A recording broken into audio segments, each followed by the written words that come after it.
Joining me on the program now, former MP Simon O'Connor. Simon, were you having flashbacks yesterday watching the vigorous debate in the House? I'm sure you would have put your hand up and had something to say on this one. You might have even got kicked out of the House for it. I'm happy to report, Andrew, I was never in my 12 years kicked out of the House. I was always able to maintain my composure, which it seems, looking at yesterday, members from both sides of the House clearly don't have the same discipline. Yeah. I mean, this is a heated topic, though, and understandably, people have some strong views on this one. Whatever side of the debate you sit, it is true that innocent people have been hurt, been killed, and that there are atrocities have happened against innocent people. Everybody agrees on that. Everybody wishes that it were not continuing and that there would be peace and no more innocent people could be hurt. But to take the stand and say, well, therefore we should recognize a Palestinian state, some people are saying, well, this is just rewarding the terrorists then. I'm glad you started where you did. I think we are rightly upset, outraged, concerned, whatever the right words are about what we are seeing in the Israel-Gaza conflict. I think that's completely normal. But I think it's a very Western response, in fact, quite a blinkered, if not naive response to think that the solution is a Palestinian state. And I mean that for two reasons. The first is, again, it looks nice, tight and tidy. So us sitting here in New Zealand or Canada, France and the UK, it just seems so easy and simple. And it assuages our own feelings and our own guilt. But the second is, if you can, and for your viewers to take a step back and try to go, well, what does that actually mean? Because I think personally, it is a reward for terrorism. Hamas is openly saying this is a reward for what they did. They are trying to rally more Palestinian support to their cause. The moment that Macron and Starmer from France and the UK, Andrew, said that they would move to a Palestinian state, Hamas, this Islamic terrorist group, walked away from the negotiating table. I think that's a moral failure of these guys. What looks great to Westerners, I think, is causing further harm to both Gazans and Israelis at the moment. And then there's a host of other reasons, but I'm conscious I'm talking too much. Oh, and this is absolutely fine. Some would say that, well, perhaps it's appropriate for England and France to take a stand on this one. In some ways, it was their mess in the first place with the whole establishment of the Israeli state and France and the UK's involvement in that. I know for some people say, well, look, the Palestinian state, that is a fiction. There's never been a Palestinian people. But until the state of Israel was established again, there was no state of Israel beforehand. It is possible for nations of the world to recognize and set up a particular area for people. It happened with Israel. Could it happen for the people of Palestine? Certainly not under the rulership of Hamas or even the Palestinian Authority.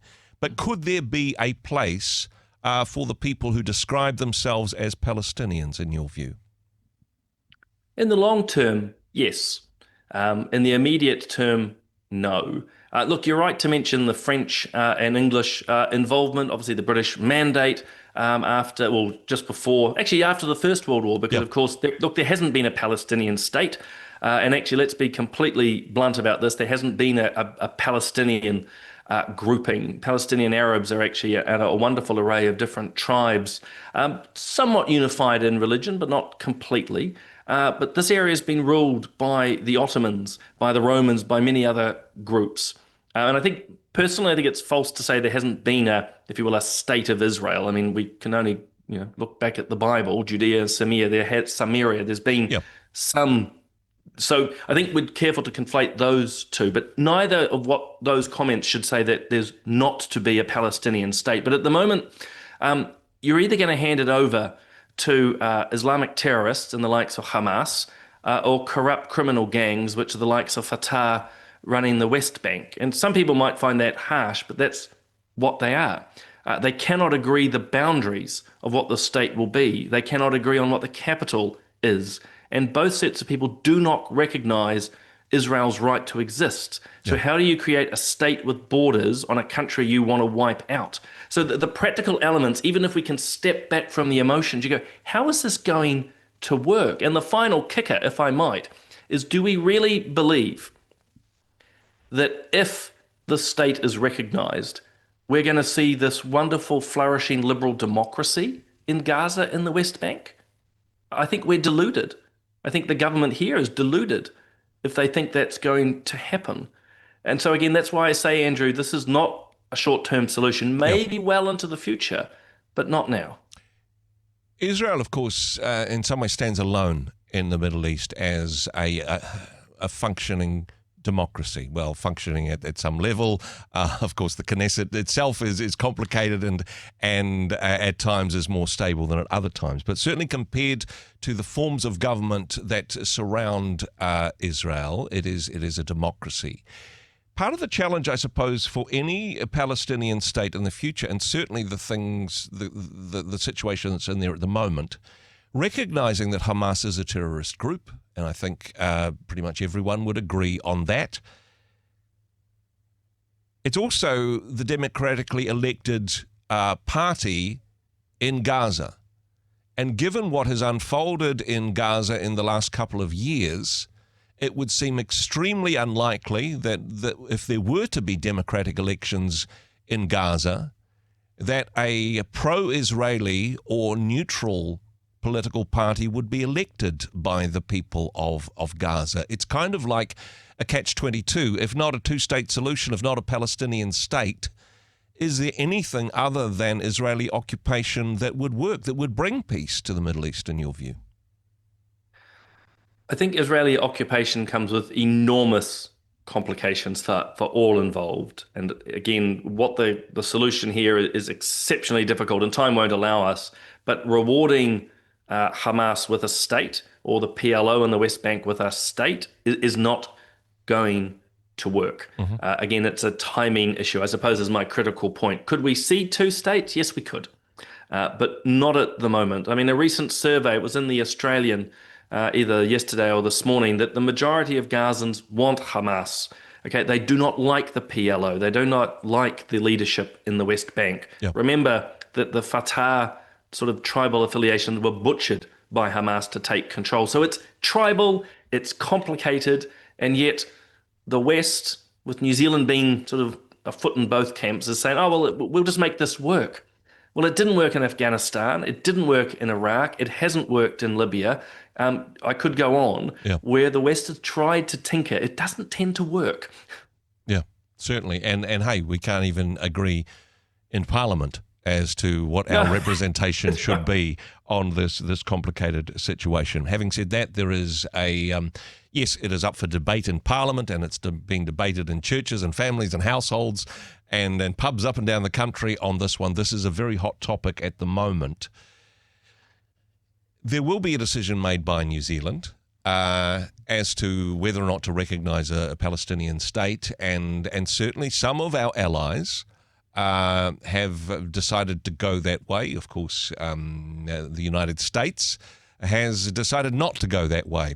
I did think it was perhaps more than coincidence that everybody was in favour of a Palestinian state after they got their tariff deals, Simon. That maybe they wouldn't have got such a good tariff deal if they had made these statements even a couple of weeks earlier. Perhaps the timing more than coincidence. Any thoughts, any instincts from your point of view as to which way the New Zealand government is likely to go on this between now and September? Two quick thoughts. One, certainly Trump's tariffs are being used as a cudgel of his foreign policy. Yep. I want to say I'm only speculating, I suspect, like you are, but I wouldn't be surprised if Trump officials and the administration are making overtures to both the likes of the UK and them and New Zealand around tariffs to try and again force American foreign policy, and that raises a whole series of issues. From what I know of the current makeup of the government MPs, I think this is going to be an exceptionally fraught debate. And to be honest with you, Andrew, and your listeners, I don't know which way they will go. There'll be those who want to say, look, let's just look like we're well engaged with an international community and being, again, loving and kind and just doing what looks like the right Western solution. Yeah. And there'll be others going, this is just a totally wrong thing to do. So it'll be fascinating to be a fly on the wall at the cabinet table as they argue and debate this, but I can't predict which way they'll go. I mean, certainly division within the House, within Parliament, but even within Cabinet, and as I mentioned, even within families on this one. Simon, thank you for your perspective. Thanks for joining us on the program today. Always a pleasure. Hey, thanks very much for joining us in the Rhema studio. Thanks very much for watching the interview.